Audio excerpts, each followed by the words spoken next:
This is WFYI News Now.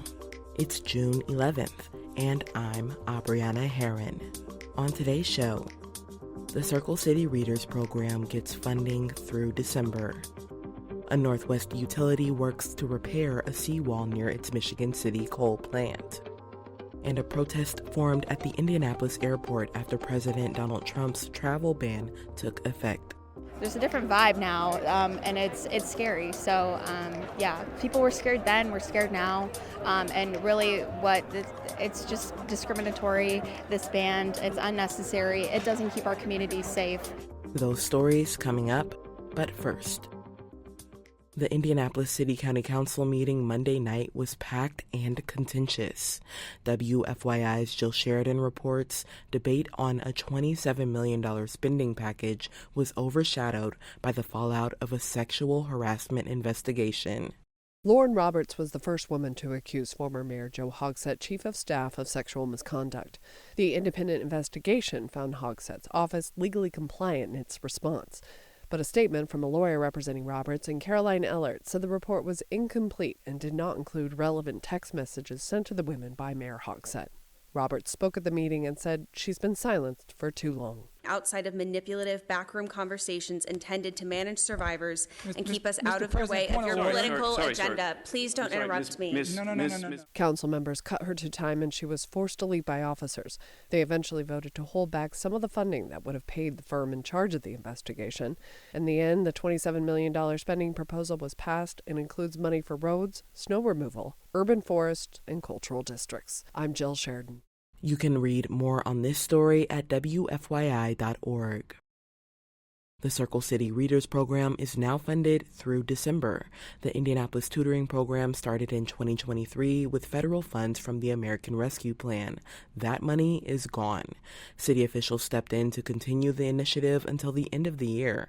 That partial funding was secured Monday when the City County Council approved its $27 million spending package. Program leaders are pursuing a new philanthropic funding source.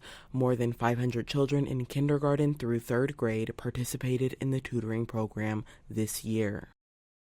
The Northwest Indiana utility NIPSCO is working to repair a seawall near its Michigan City coal plant.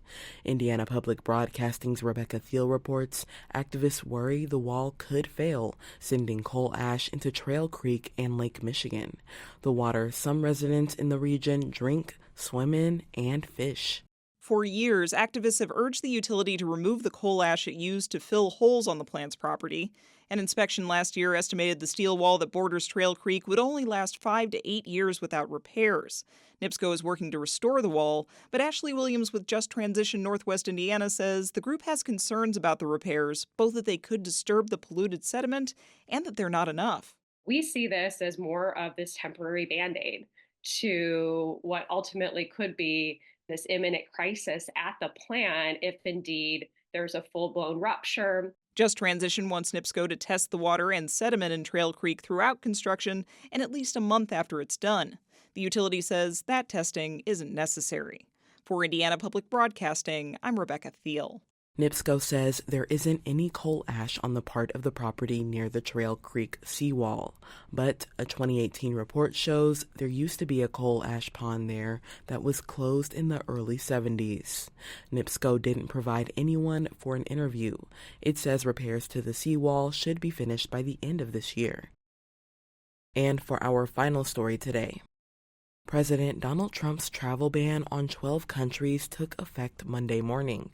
Countries include Afghanistan, Myanmar, Iran, Chad, and Haiti. Additional countries now have heightened restrictions. Samantha Horton reports people protested the ban at the Indianapolis International Airport. People gathered holding signs opposing a travel ban outside the arrival pickup area. No hate, no fear. Immigrants are welcome here. Some said there was a feeling of deja vu after holding a similar rally in 2017 when then-President Donald Trump put a travel ban into place that targeted several majority Muslim countries. Indiana Muslim Advocacy Network Executive Director Malia Zafar says the actions taken by both Trump administrations incite fear in immigrant communities. there's a different vibe now, and it's scary. So yeah, people were scared then, we're scared now, and really it's just discriminatory, this ban. It's unnecessary. It doesn't keep our communities safe. The ban is the latest immigration action taken by the Trump administration. I'm Samantha Horton. And that's all for today's episode of WFYI News Now. Our podcast is produced by Drew Daudelin and Zach Bundy, with support from the news team at WFYI and public media journalists across the state. Our news director is Sarah Neal-Estes. Kendall Antron produced our music, and I'm your host, Abriana Herron. If you like today's episode, remember to subscribe and share, and follow WFYI on Instagram, TikTok, Facebook, and YouTube to check in on our newsroom throughout the day. Thanks for listening. We'll be back tomorrow.